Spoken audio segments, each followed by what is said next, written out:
Welcome to the Soulful Badass podcast. I'm your host, Rachel Jackson, an intuitive success coach from the UK, and I'm here to help entrepreneurs, leaders, and soul-aligned goddesses to create epic levels of success and impact in your life and your business. So if that sounds good to you, make sure you are tuning in every week for mindset talk, manifestation, magic, and incredible interviews with other soul-aligned entrepreneurs. So hit the subscribe button, and I'd love to invite you to come and join the Soulful Badass community. All the links are in the show notes. Please go and click them, and I'll see you in there.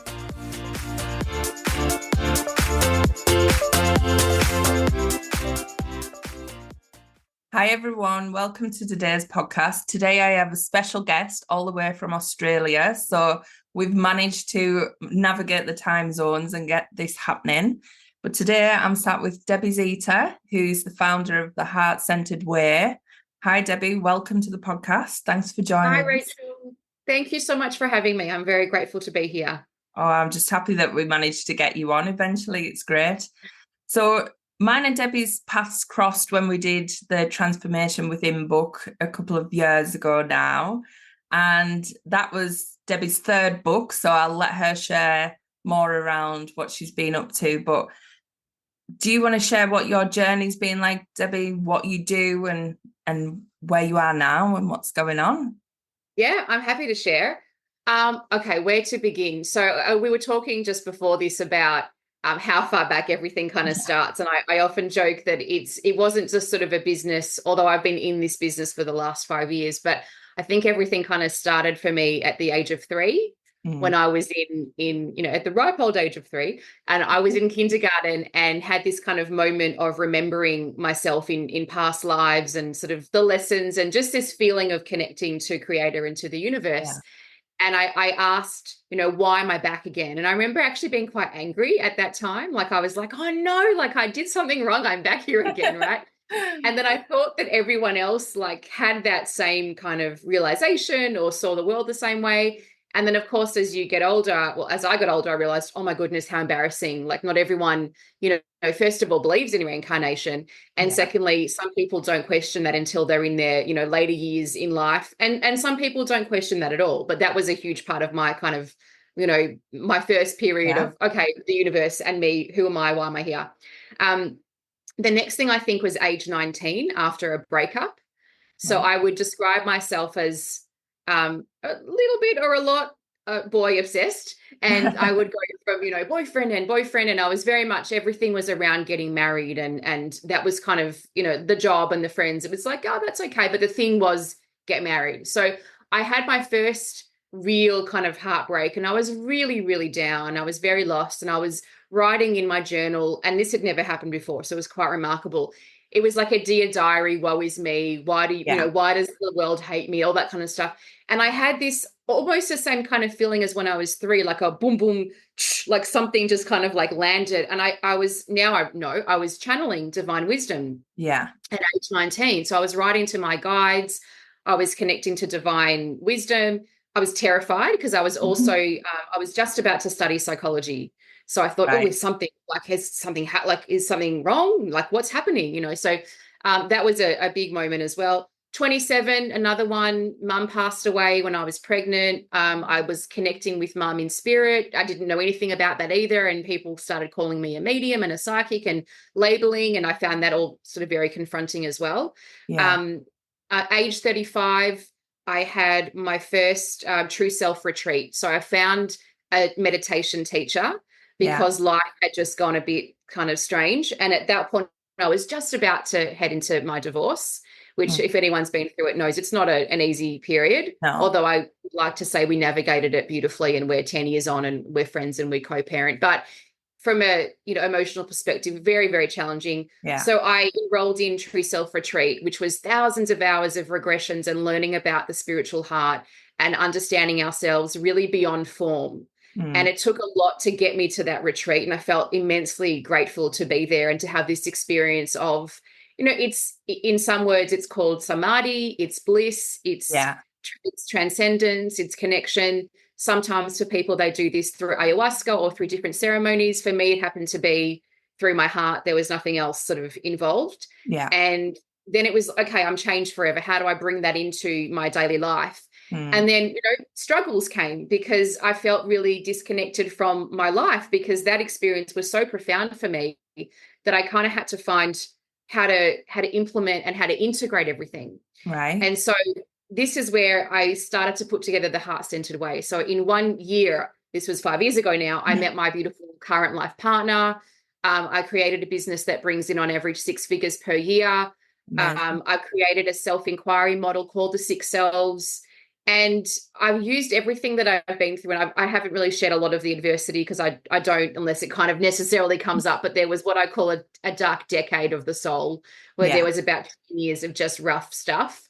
But then I use that to support predominantly women who are in their lives and feel a bit lost, women who are in their careers and might be thriving, but feel like, is there something that I'm missing that I haven't found, in Bali or in my travels or in my yoga class or with my psychologist or whatever it might be. And then I work with other women who are running, I guess, similar sort of businesses to me, wellness or creative businesses, or serving women or men in that way, but haven't quite made the money yet. Yeah. So they're at a point where they're like, I'm on Insta, I've got the followers, I've got the fans, and I love it, but I'm actually not bringing in any money. Yeah. And that was a kind of moment for me where I was like, draw the line in the sand. I'm not working for someone else. I don't want to. It works for some people. That's totally fine. I don't want to. This is going to work. Universe, help me, show me how to work this, right? And it did. It took time, and it still is a process. You and I spoke about that before as well. Sometimes you have your cycles. But when I look back, for me, this is unheard of, that I've, like, little odd me by myself, I bought in, 6 figures every year for close to 5 years. That's huge. And then now it's like, that to me is amazing, but I feel like I also want to level up and go into, what is next for me. So my whole thing is playing bigger, which is that next level, which people know that concept quite well, whether that's 10K, 20K, 50K, 100K months, speaking on stages, your book out, whatever that thing is for you. Yeah. And also playing beautiful. So playing bigger, playing beautiful, because the beautiful, and if anyone's got the audio, I'm pointing to my heart center, because beautiful is your heart, right? So it's that inner beauty, which is what became so palpable during the True Self retreat, and also during other times in my life where I've lost a lot of friends and family. Yeah. And so, looking at, well, this whole life is really transient. And so what else is there? What is that place beneath, whether we call it from spirit, whether it's Archangel Michael, the masters, the ascended light. For some people, it's Jesus and Mary. For others, it's something else religious. For others, it's nature. It's their exercise. It's their, it's their yoga mat, or it's painting. It doesn't matter what that is, but it's finding that, that's me. That's me and the universe together. Yeah. And then bringing that into our lives and our businesses. So we're actually operating from a state of grace, gratitude, while also being, in using your language, badass, and valuing ourselves. We're like working with that energy and the energy of unconditional love simultaneously. So I hope that has answered your question in a very long way. It has, and it's given me loads of questions on that. So one, what a beautiful journey all the way through. And I'm curious, so you did psychology. Did you go into that as a profession before moving into the heart-centered way? Good question. No, it didn't work out for me for a variety of reasons, but I did my undergraduate, and I was very frustrated and was really unsure where I fit in. Yeah. And I ended up I was actually enrolled in a master's of counseling, and then I forego that to go and do a Bachelor of Social Work. Right. And so which is also not quite me, but yet I had an amazing learning experience, because I was running in my early 20s a mental health program for aged care outreach. Wow. So it was pretty hardcore to be out in the community and working with people that had quite severe mental health challenges, and going and liaising with their GPs, with their psychiatrists, with their family members. And I think that's where I really began to understand the whole picture of a human before it became sexy and marketable as holistic, because this was back in, early 2000s. Yeah. I'm showing my age. And then from there, I moved into marriage and parenting, which I think kind of took over for a long time. Yeah. And I always worked. I'm someone I've had a job since I was 15. So whether Yeah. it was working in hospitality or retail or studying training or cognitive behavioral therapy or something, I was always doing something. In fact, that's when I wrote my first book. Yeah. Was when my son was very little, and I joke it was in the bathroom on my iPhone in between because he didn't sleep. So it was like, I just need, like, while he's kind of sleeping, I will either sleep or go on my phone and pretend to write this book because I never thought it was going to be published. Wow. Yeah. Well, if everybody knows I do most of my business from the bath. So that is my most creative space. So I'm totally with you in that. I'm glad it's not just me. No, it's weirdly where I get the best ideas. So yeah. Christina, who we both know, will just be laughing now because she used to get messages from me like, can we launch this course tomorrow, please? Yeah. Just had a bath. That's gorgeous. So when you were running through that, I just thought there was so many things that one I can relate to because there's so many similarities between our journey. But my journey started from about 35, where I went to a meditation class, and that was what started my intuition. Maybe a bit slower than yours with that intensive, but I'm intrigued to go back to the memory when you were 3. And did you at that point have an idea of what it was like before coming to Earth, before you reincarnated? Oh, I love this question. Thank you for asking such a deep question. I had a sense at that age that I was extremely old, that I had been here many, many times. And there was almost, I think there was where this sort of anger came from, which I will clarify, because that's actually not the best attitude, spiritually speaking, which I then, learned as I developed and became older. And, beautiful reminder for me today, it's been raining here and I was a bit grumpy in my own kind of, blah, blah, blah. And it's like, that's, we all visit those spaces, but that's not really where we want to be living because, I'm in Australia. It's an amazing country. We're so blessed to be here. I just went for a walk and bought a coffee. I want to be grateful. I was going to say should, but therapists always tell you don't use the word should, but I could be, more grateful. But to answer your question, yes, for me personally, it was this sense of, gosh, I'm so old. Can I get this right already? Yeah. Why do I keep having to come back and repeating things? Yeah. And then when I did the True Self, we had a birthing experience, which I know a lot of other different sort of retreats or modalities offer that. So people will likely know what I'm speaking about. And if you don't, if it's something that you haven't experienced, I'll walk you through my experience. But it was when I was coming into this lifetime, we went back to the regression of my birth, and there was so much anger. Again, going back to that anger of why am I back again?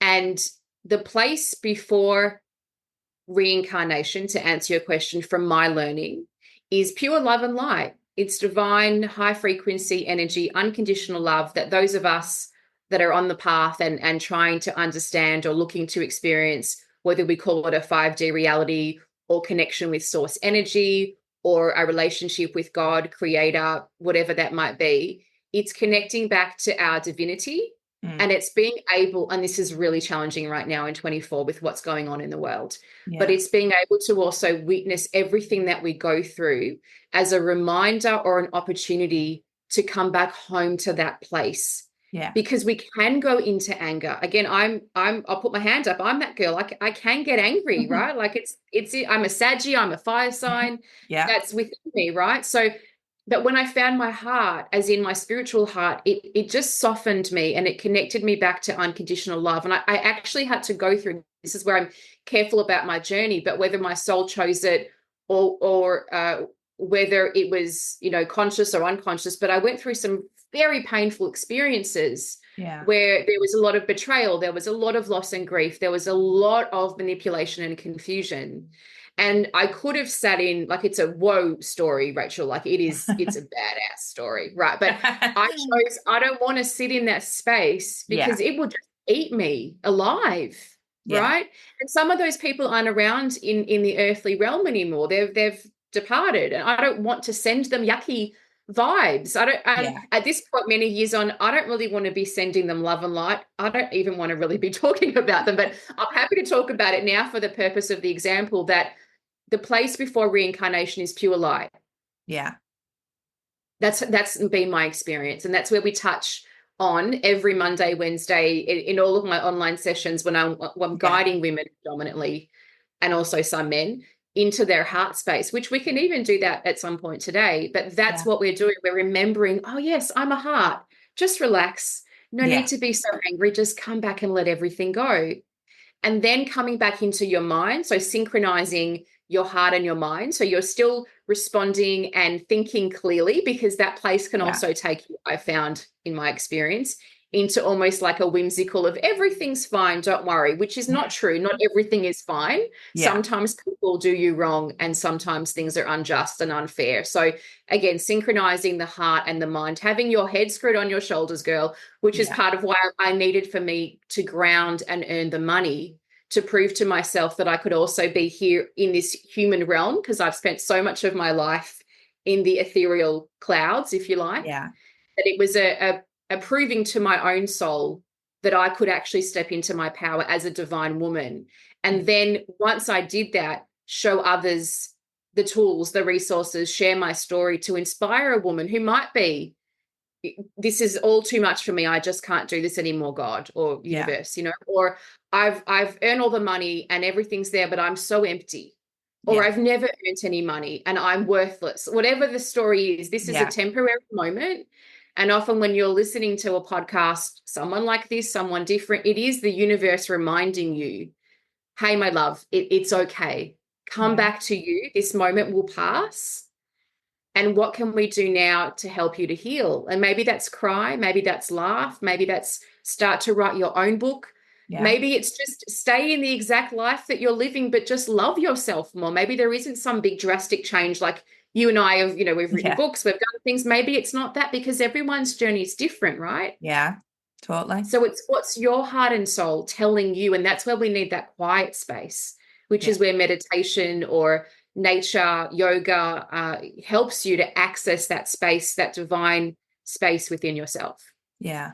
And I love that you touched on the two sides of spirituality. So for me, what I've found when I'm coaching women especially is when they start the journey and they start to learn about manifestation and different spiritual techniques, what they tend to find is that they want to keep everything so high vibe that they're often bypassing some of these lower emotions, and often giving people grace because they're seeing it as either a reflection of them and they need to sort it, or there's a lot of healing happening, but not so much the action. And what I'm finding is moving into that level of action. So that connection with the mind of how do I deal with this situation in this space, with the main thing giving me the love.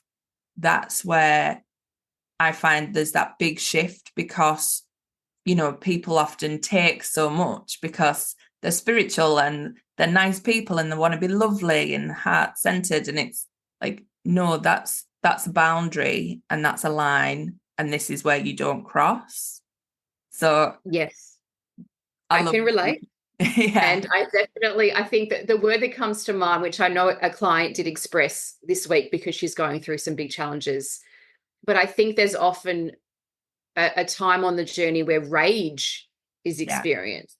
And especially for women, it's often, you can't do that, you can't act like that, you can't, so but yes, you can, because it's, spiritually speaking, there is no gender. I am spirit, I am male, female, I am genderless, I am in this moment raged. I'm in rage because something has happened to my being that is unjust. Yes, maybe it was karma from a past life. I take the responsibility, which is also important too. I take the responsibility. And this is where things like the Ho'oponopono prayer, I'm sorry, please forgive me, thank you, and I love you, is really helpful. And also at the same time, and this is where I love, there's a modality called dialectical behavioral therapy, which I'm not trained in, but I'm very much informed by.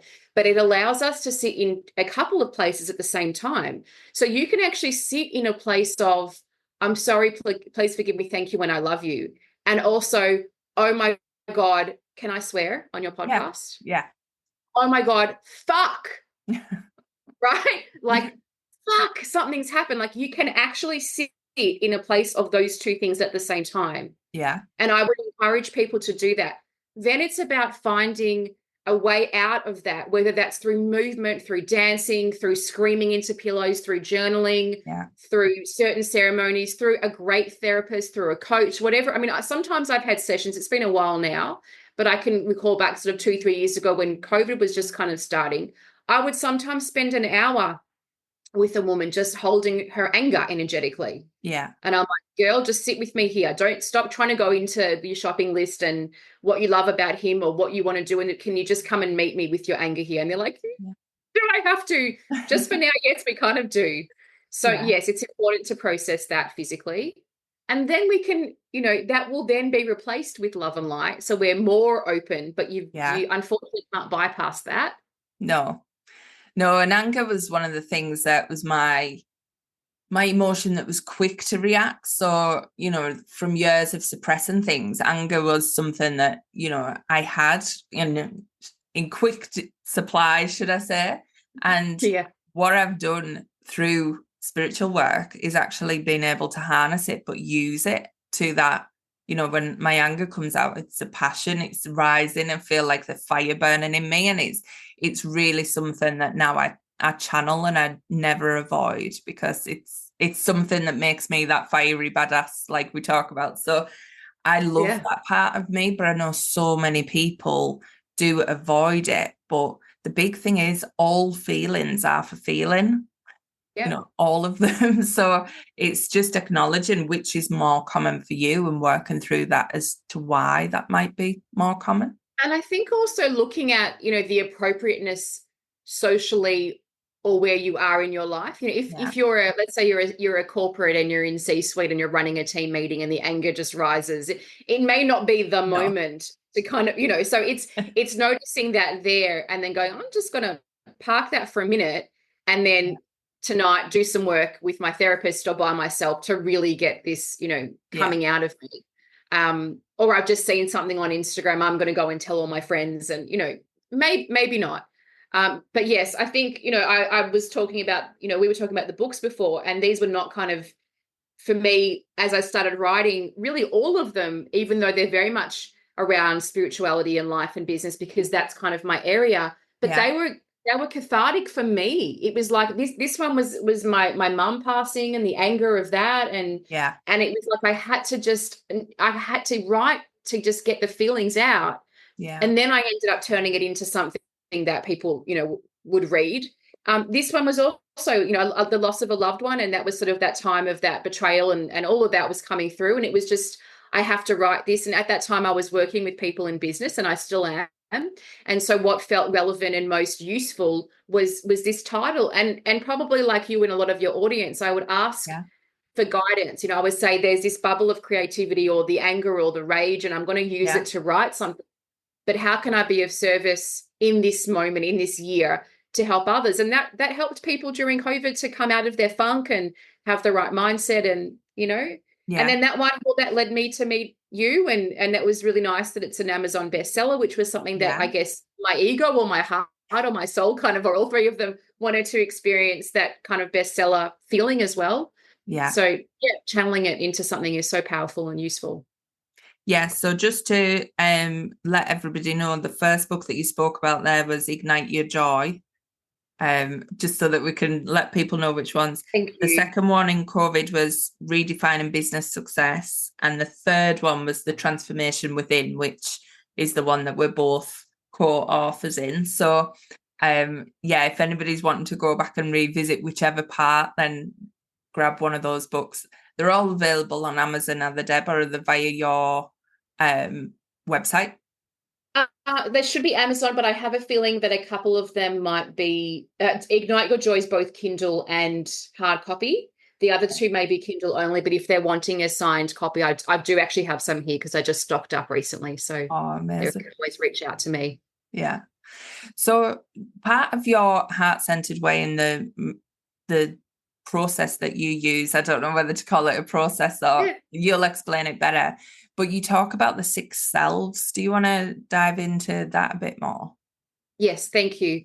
So it is a process. It took me a while to come to that kind of realization that it is actually a process. The Yeah. first process, or the first step of the process, would be self-care, and specifically the heart practice. So connecting back here. The next part of that would be self-inquiry, which is where the 6 selves comes in. Yeah. And then the last one is strategy. And that's depending on what the client needs, if it's life, business, or career. There's many different things we can talk about with that. Yeah. But yes, the 6 selves, look, for the last, I think, 20 years in the human behavior that I've been kind of dabbling in, whether it was through social work or through when I was in ladies fashion and doing styling, or I was studying, or whatever it was that I was doing, I was always talking to women. I was always in that kind of healing, coaching, counseling role. Yeah. And there were always these 6 different topics that would come up, sometimes all at once and sometimes over the course of our friendship or relationship. But when I looked back, I realized, okay, there's these different aspects of self. Mm-hmm. And so I realized that was very, very clear. And I spoke to a friend in marketing, and she said, well, we need like an acronym to explain this. So when you're speaking about it, it's easy and it makes sense. And I was so frustrated for about 6 months, possibly even a year. And I was like, what is it? What's this thing? Like, please, like, you've guided me all this beautiful, the questions and what everything means. And I was standing in my kitchen a few years ago, late at night, and I was praying. And I said, please, can you help me? I just need clarity. What is the word for selves? And then it hit me a bit like when I was 3 or when I was 19 and had that, that kind of lightning bolt moment.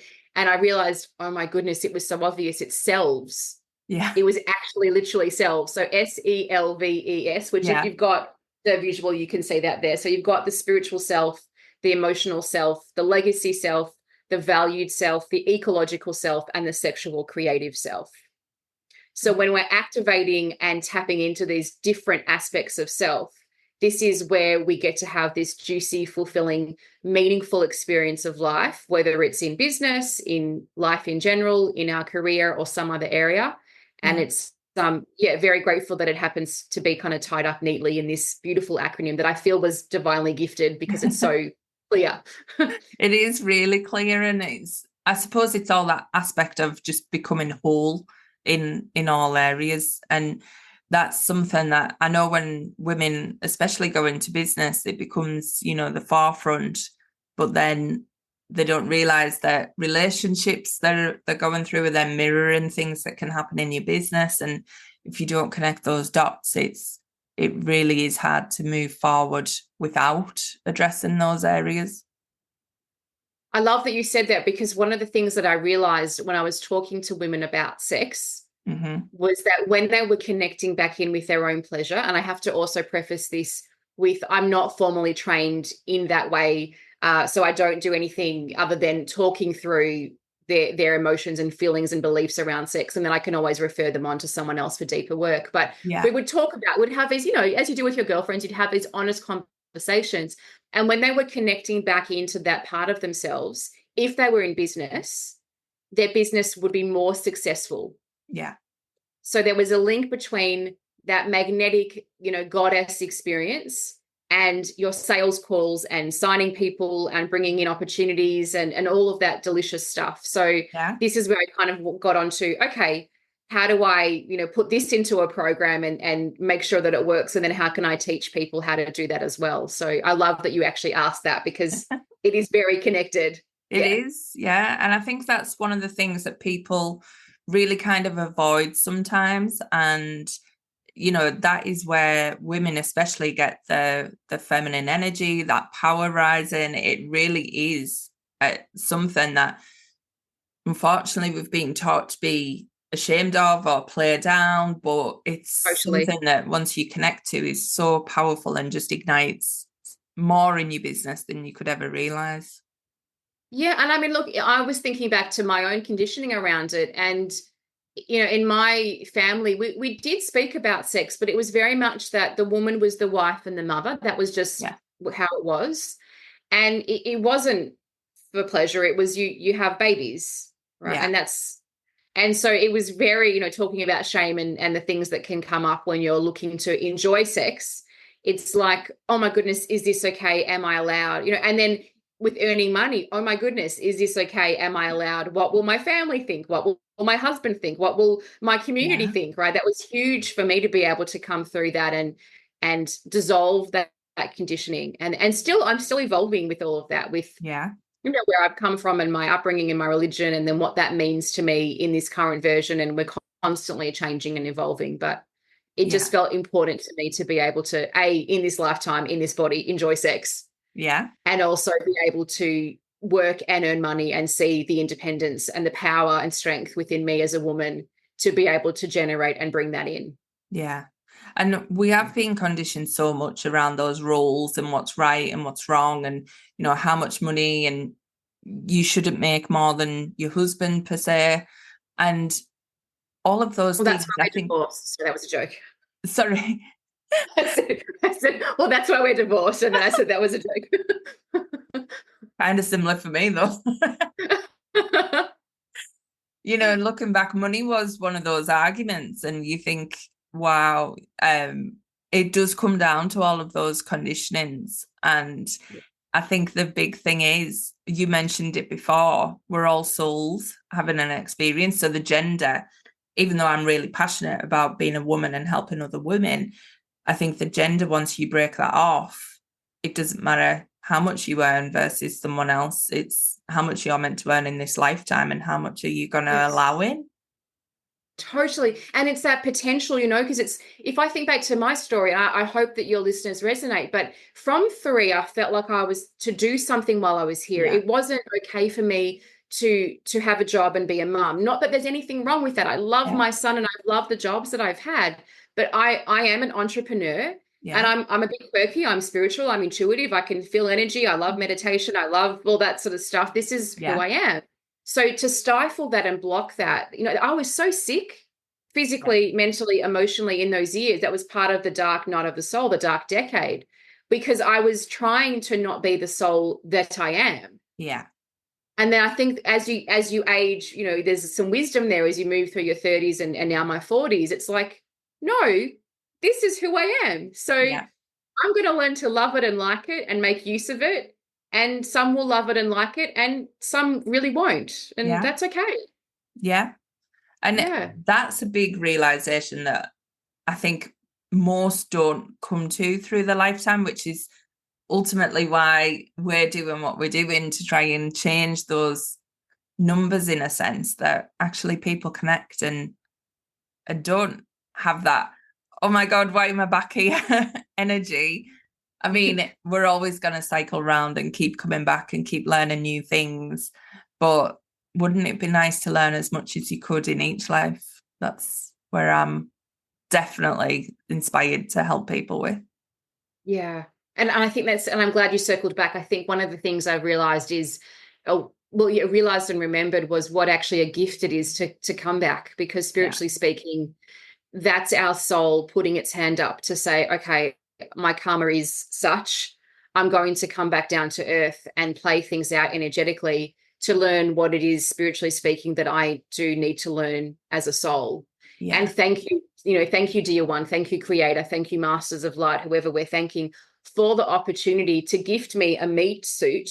Yeah. That I can come back in and play these different roles as wife, as ex-wife, as girlfriend, as lover, as betrayed, whatever it might be, as parent, as friend, as businesswoman, so that I can remember really not just my karma, but this is very deep, but actually remember you.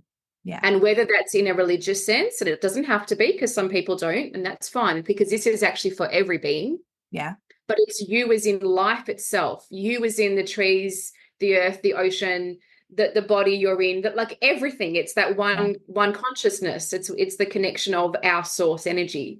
Yeah. And then from there we do our business and our day, and we earn money and we share stories and everything. Otherwise it doesn't feel meaningful, really. No. And we've got to take that really kind of seriously, in a sense that if you can feel that connection, if you can feel that guide, if you feel that connection to soul or source or wherever it is, explore it and learn from it and take action from it, because it really does guide you somewhere that you're meant to be, and it's meant to help others in some way. And I think that's where often people think, oh, that's a nice thing, that I feel this energy, or I got this really good download in a meditation, but and they let their fears override. And actually, once you take that path, it opens more doors and makes it easier than you actually thought it was. Well, easier than life is at the moment, often. That's my experience anyway.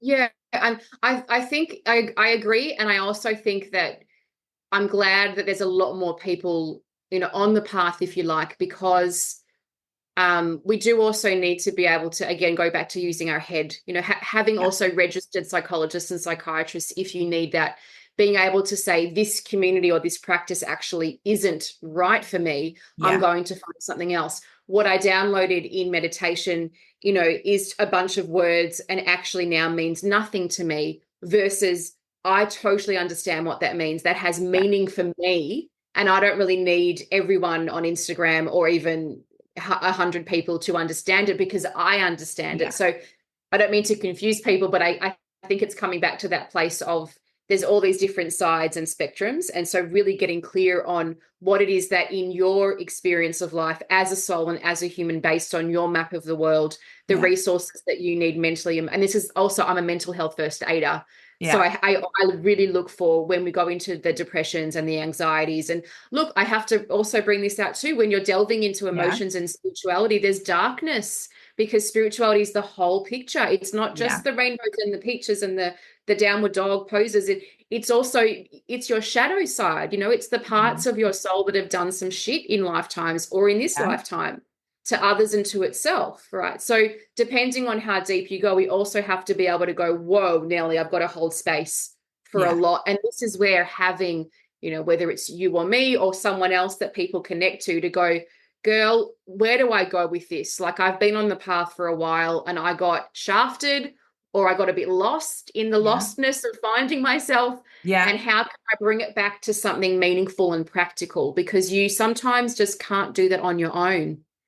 You sometimes just need a coach or a guide to really support you. So go in love and light in your journey. And also, I say, with caution, my friend, with caution, do your research, do your due diligence, and use your head and your heart equally. Yeah, and it's definitely about finding something that connects. But I think you've just touched on a really important part. Once you do start down that spiritual path, it opens up to so much more than what you could ever possibly imagine. And the way I kind of explain it is, we tend to like to keep our emotions in an elastic band, and we go through life normally feeling a bit of high and a bit of low.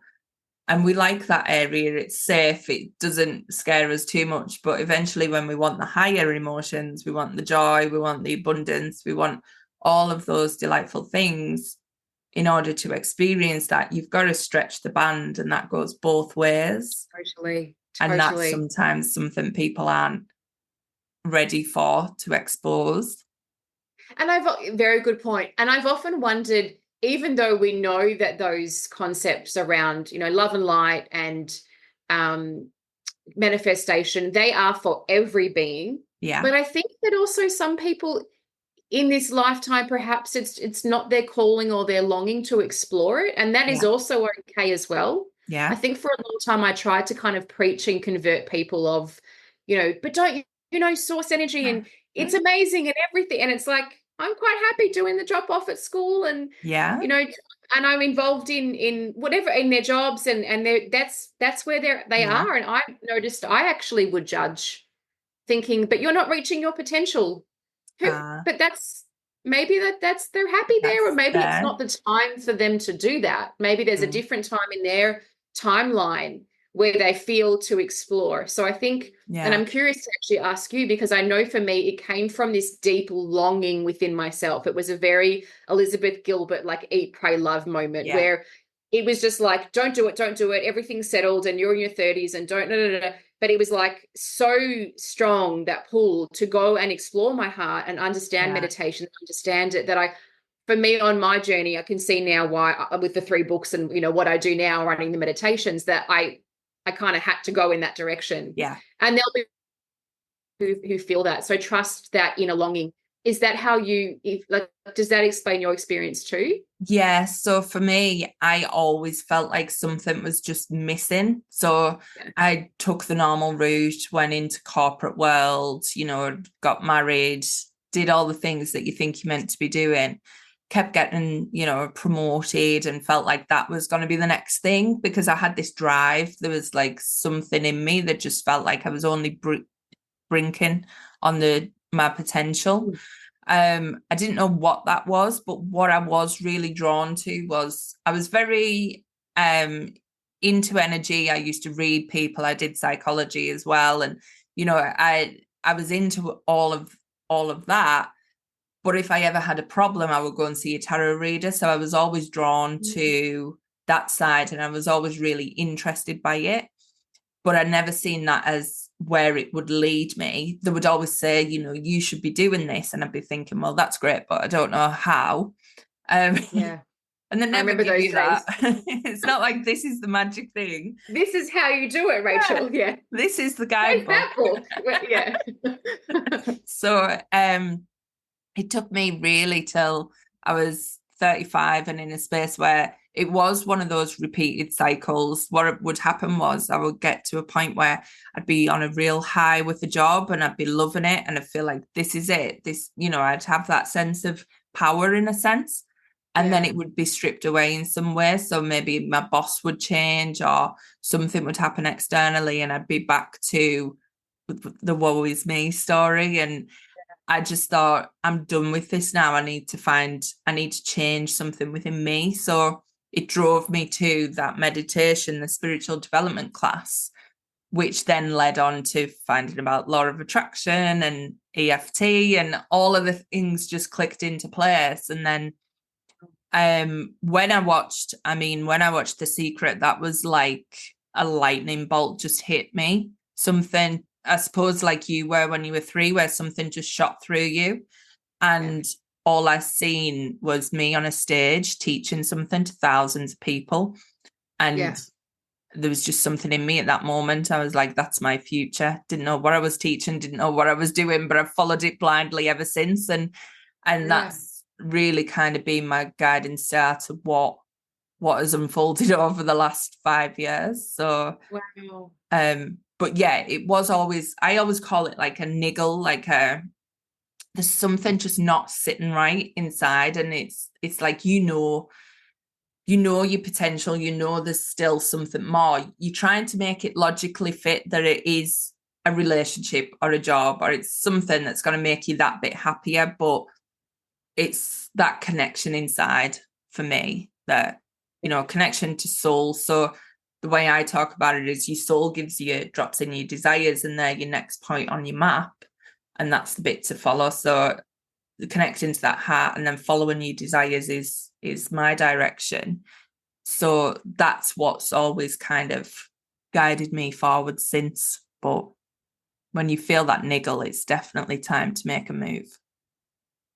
Yeah, it's often like a pebble and then a rock and then a house kind of. It's like the universe will send you these different kind of signs around. Yeah. And sometimes, books falling off shelves and I went through this stage where I would be at a wedding or at the grocery store, or just life things, but I would be meeting like the healer or the psychic or the medium in the room. And it's like, what, like I'm studying, I'm parenting, I'm like, everyone leave me alone. Right. But it was like, but it wouldn't. Everywhere I went, was that those were the conversations I was having.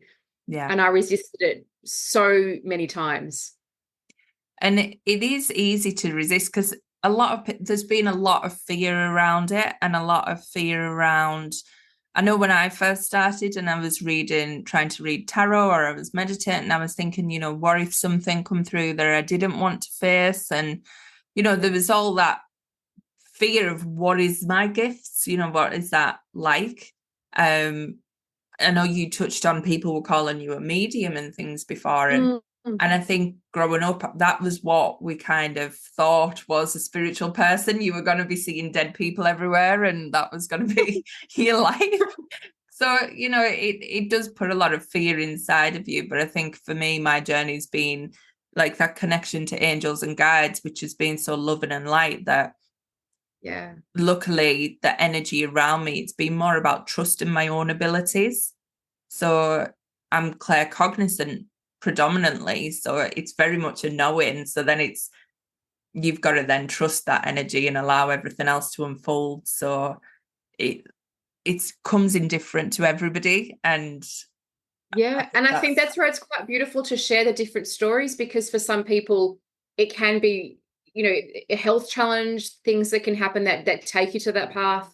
For others, it's more pleasant experiences. And that's because it's the nature of the soul. We come in this lifetime with all of that kind of in there, depending on a variety of factors, including our past life choices and our direction out that our heart is facing. So often when we're very much facing ourselves, it is about our own souls. And this may be controversial, and I don't mean for it to, it's just, this has been my experience in my training, but the heart and the soul are actually quite different.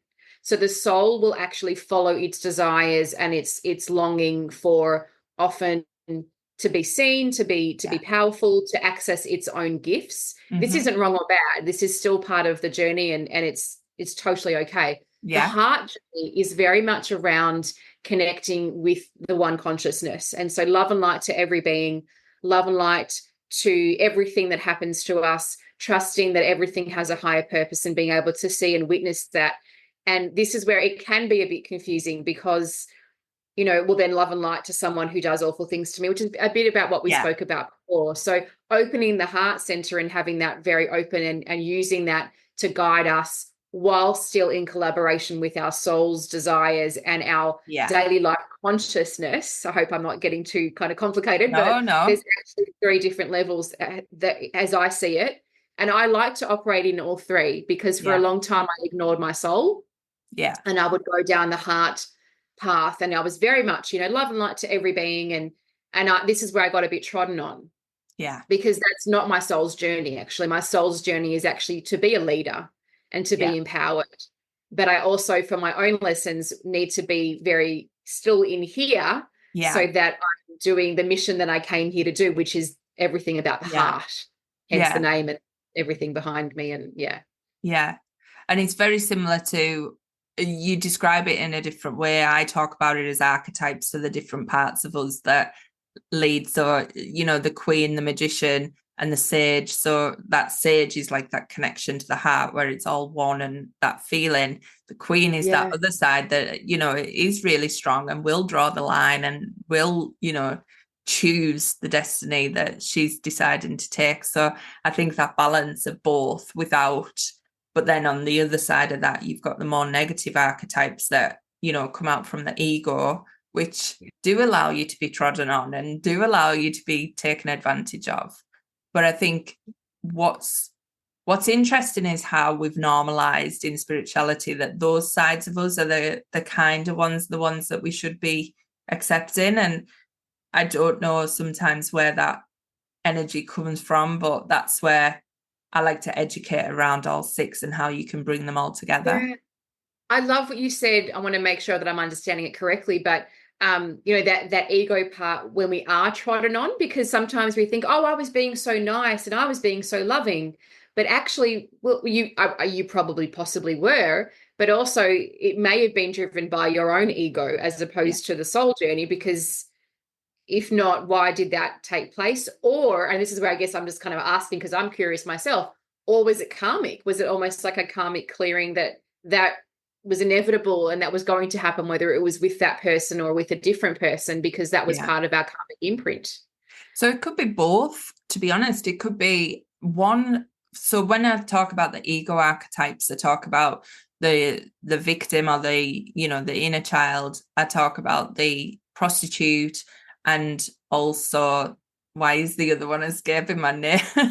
But or the logician. So it depends really. The experience and the reason for it, the situation coming about, could be karmic or it could be habit. So if we've learned to live in those ego selves, then we've created lots of habits around that. Whereas so for instance, your prostitute, it's all around your self-worth and your lack of it, and your lack of valuing what it is you're offering, the lack of value in, when it comes to business, your sales and the prices that you're willing to offer, or you overrun and you overgive, and that energy of that overgiver. Yes. So it can become a couple of things, karmic lessons can definitely come into play, and that could be why that you've decided to choose that entity, that part of you more often.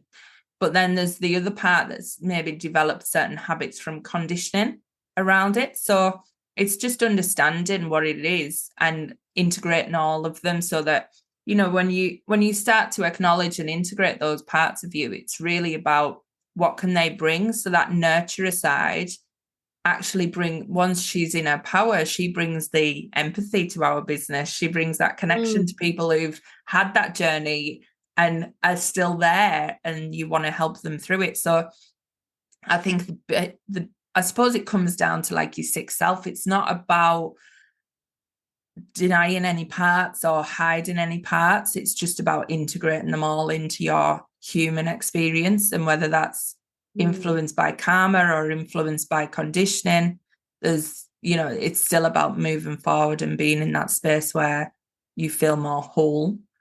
So that's how I use it. Having sorry to cut you off. No. And ultimately having a life that is fulfilling, while our spirit is also evolving, which I think this is where sometimes I'm looking at myself and examining my old kind of beliefs around spirituality and what is still serving me and what might be outdated. But there was a long time where it was, the challenges and the rough times are what shape you and humble you. And I still agree with that. But now often when I'm working with people, I'll say, that's true. Let's not bring any more on necessarily. Like we don't need to be, continuing down that path. If there's a way that we can do it where you can be humbled and gracious without that, let's do that instead. Where was I going with it? But yes, looking at more, I guess, the manifestation and the love and the light, as opposed to just the other. And do we need both? Like, do you think sometimes I wish I could have, fast forwarded on some parts of the journey, because they were very rough. But then, maybe I did need that humbling, or maybe that is part of what brings the empathy and the compassion, because I have that direct experience, and I'm not sure. I mean, for me, I don't see it as humbling as such. I don't see it as, humbling for me, just to explain that word, maybe means that you need to experience, you need brought down, or that, that ego knocked in some way. For me, I see it as, and I think the people I work with who have got those big missions and those big impacts to make, I think it's about that connection to those lower emotions, those lower frequencies. And it's like that heroine's journey. It is, overcoming that to become the person that you need to become. And I think without that, I always say, if I had a really nice life and it was so easy and it was so great, I wouldn't be in a position where I needed to change and I needed to create a difference or help people who were in the space, because, I'd be moving across. I'd be one of those people who is just happy as they are, and that job felt right and all of those things. But for me, because I've had those experiences, it's given me that angle of, this is only a touch on my potential. I know there's more. And it's given me the drive. So even though there is experiences that, my human self would love to say that didn't happen, or can we erase that part? It's given me the drive, and it's also given me that connection to a lot of other people who I can help on the journey. So take it as it is. I don't look at it all as good experiences. I don't look at it all as, that was meant to be. Obviously, I see it as it was meant to be, but I also can take the anger and the emotion and be angry with it. We're okay with it as well. So there's it's not the rose-colored glasses again, and going back to everything's okay. You can walk all over me. It's my learning. It's my can't. No. Actually, no. This ends here, because that's actually traumatic and abusive behavior. Yeah. And at the points where I've made those big shifts, I was in my prostitute energy, taking it all, allowing things to happen. And then it took that bit of my queen to come in and go, right, you've accepted this, take responsibility. You've accepted this behavior. That's why it's repeating. But now it's time, do you choose it? And if you don't choose it, then you stop. And that's been always the shift. So I suppose it's teaching others that is the shift to make. And you don't sit in that everything happening to you. We definitely have free will, don't we? I mean, we definitely can choose. Yeah. And I think that's true. There's the soul missions and there's the calling, and that's where I think that calling and that longing comes from. I would love to do, because this has been, I guess, my biggest part of the journey has been the heart, and I talk about it, but actually guiding, and we can just do it like a short kind of 2 or 3 minute, 5-minute thing if you're happy to do that. Did we ever do this last time when we spoke? Because we've spoken a couple of times. No, I don't think we did this, so I'm excited. I would love to do it. Okay. So first thing I'm going to share is, I'm just getting myself comfy. Posture is important when we're looking at meditation, and it doesn't have to be that kind of very formal, back straight, almost like the wooden chair, like we would think in traditional meditation. Mm-hmm. It's more around sitting back, and I'm just making sure that you can still hear my voice as I also sit back in my chair, but that's good. Yeah. So you're sitting back in the chair and your back is straight, making sure that the neck is also straight as well. Mm-hmm. Palms are facing upwards, ideally either on the chair or on your lap. Mm-hmm. You can see I've got quite a high chair. That's very purposeful, because as I'm guiding, I also want to be relaxing back into the chair. Yeah. So that's sort of the first part of it, is really just noticing the chair. And this sounds kind of funny, but it's like, this is a nice chair. Like noticing really how supportive the chair is, and actually feeling your feet on the ground. And then from there, we're noticing here. So this is where I've been pointing here, I think, I don't know how many dozens of times as I've been speaking, but to find the location of your spiritual heart, it's actually, arms out to the side. So I'll encourage you to do that as well. Yeah. Just bringing it back. And then right there at that center, that's our spiritual heart. And the heart is very quiet, it's very soft, very gentle. And the next part is to touch the heart. So we can actually do that. You can use one hand, just as we were before. Mm-hmm. You can choose to do a whole palm of your hand. And sometimes we even choose both. So whatever feels nice and nurturing for you at this point. Yeah. Okay. So, and then from there, we can close the eyes. So we're just relaxing. And as your eyes are closed, I'm going to encourage you to keep your eyes gazing at eye level. So yours is good, Rachel, I can see you. Often what people do is they'll look down, they'll go into accessing past memories or starting to channel, which is different. This is really just about one thing, which is about being loved. So from here, we're touching our heart, we're dropping our body weight to the chair and the floor beneath us, and we're smiling sweetly and freely, more completely and more continuously to our beautiful heart, until there is only peace, love, and joy. Good. And following any feelings of lightness and expansion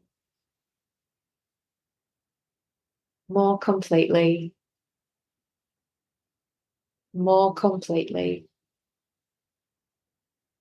more continuously. Beautiful.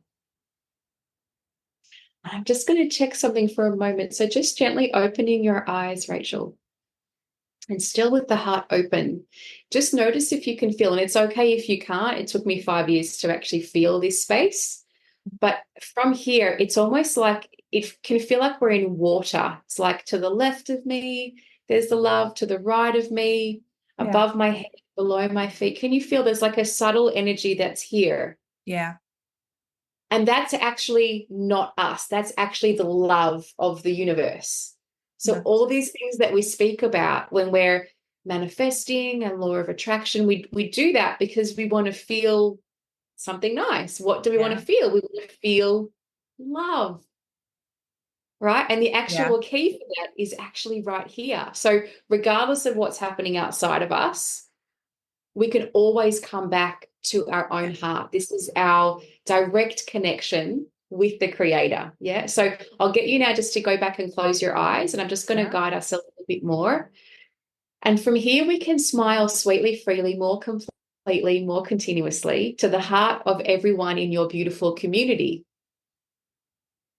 And just noticing what happens to your own heart as we extend this love out. Good. More completely, more completely, more completely, and more completely. Beautiful. Noticing that lightness and expansion of your own being as we're connecting all of your listeners to their own beautiful heart. Good. More completely. And dropping our body weight, just letting everything go.